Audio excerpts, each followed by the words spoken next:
Hello everybody and welcome, I'm Andrei, and today I'm here in my studio to show you something interesting.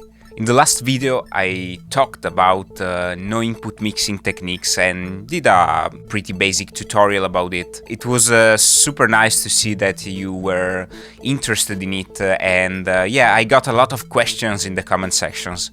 So in the next videos I'm gonna try to answer to the most frequent ones and see, what we can do and what we can create with feedbacks in many different type of setups. In today's video, for example, we are gonna focus on pedals. Of course, since we are speaking about feedback and no input techniques, it's important to remember that you have to be really careful with the volumes. My suggestion is to use different levels of gain staging. So for example, if you are creating a feedback loop inside of a pedal board, don't connect it directly to your amp or to your headphones because it can damage your speakers or your ears. So yeah, be careful about that. Secondly, I suggest you to start with the cheap pedals if you are at the beginning of your exploration of feedback techniques to create feedback loops and use them in your music live or in your productions. You don't need to spend a lot of money, you just need to check for, second-hand pedals or cheap ones and they are enough to start with. And of course, if you're scared to break something, use only second-hand or cheap pedals. Even if it's close to impossible to break your devices, I suggest you to take this path if you don't feel to use expensive effects. The process of creating feedback loops was used in many different contexts during the years, and it's as old as electronic music itself. As you pointed out in the comments of my last video, they were used, for example, in the early dub scene when the studio and the mixing desk started to be conceived as an instrument. And then it was used also in the gabber scene or, for example, in the industrial scene, in the turntablism in the early 90s and 2000s. A lot of different contexts where electronic music used feedbacks in a creative way. But yeah, let's go back to our main topic of today's video. So today we are gonna focus on guitar pedals and effects. We are going to start with this simple pedal here. It's a digital reverb. I choose this one because it has a stereo output and a stereo input, so we have 2 inputs and 2 outputs, and we can create a feedback loop in a very simple way. I connected one of the outputs, output A, to my mixer there, where I'm recording everything, and then I'm gonna connect the second output, which is called output B, to input A, for example.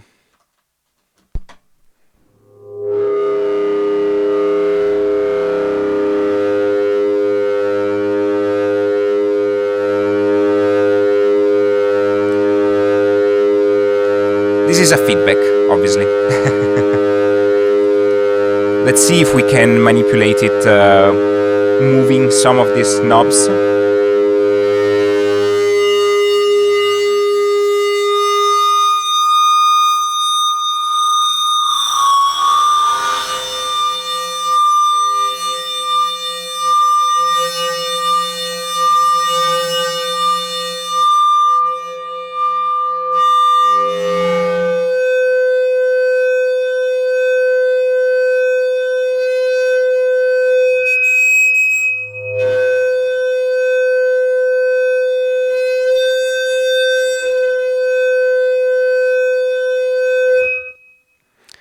So yeah, that was a first example of a feedback generated inside of this pedal. Pretty simple, right? Of course, if you don't have any stereo pedal, so you don't have pedals with 2 inputs or 2 outputs, it's very easy to solve this problem. You just need one of these. I'll show you in the camera, maybe. Yeah. One of these, which is simply a splitter. It costs less than €1 here, and yeah, you can connect one of these to the output of your pedal or to the input, and have the possibility to connect more cables and generate a feedback loop. Now we can start to add more complexity and add more pedals. For example, now I'm gonna add another pedal, this one, which is a distortion, and yeah, let's see what will happen. So since we are trying to create a feedback loop, we should connect the output B from our digital reverb, which is the last pedal in our chain, to the input of this other pedal here, and then we connect the output of this pedal to the input of this one.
So yeah, this is a first example of what can happen combining two pedals. But what if we had more? For example, we can add a phaser. I turned the knob while preparing stuff and yeah, it changed completely.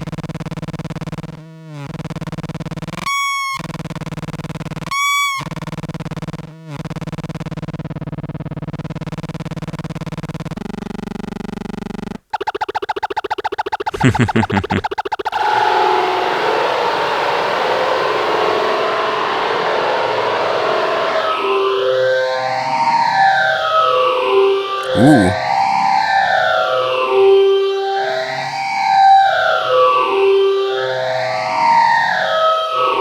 This sounds pretty nice.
This is our feedback chain with a phaser in it.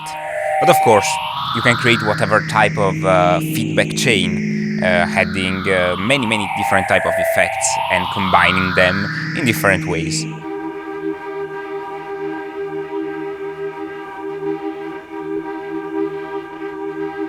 Now I created a more complex setup based only on pedals. I added a filter, a delay and an harmonizer. Let's see what happens.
so you made it till the end of the video. Congrats!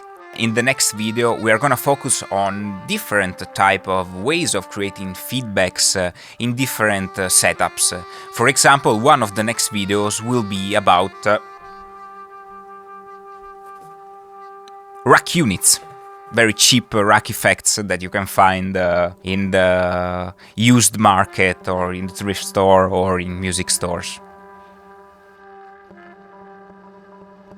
Since you are here, I want to talk about something that really matters to me in general when I'm producing and recording these videos. I'm not making any lists of pedals, effects, mixers, devices, gear, etc. And I'm not speaking about any specific model, because I want to share only the principles, and then you have to explore with what you have under your hands. It doesn't matter how much gear you have or money you can spend on music.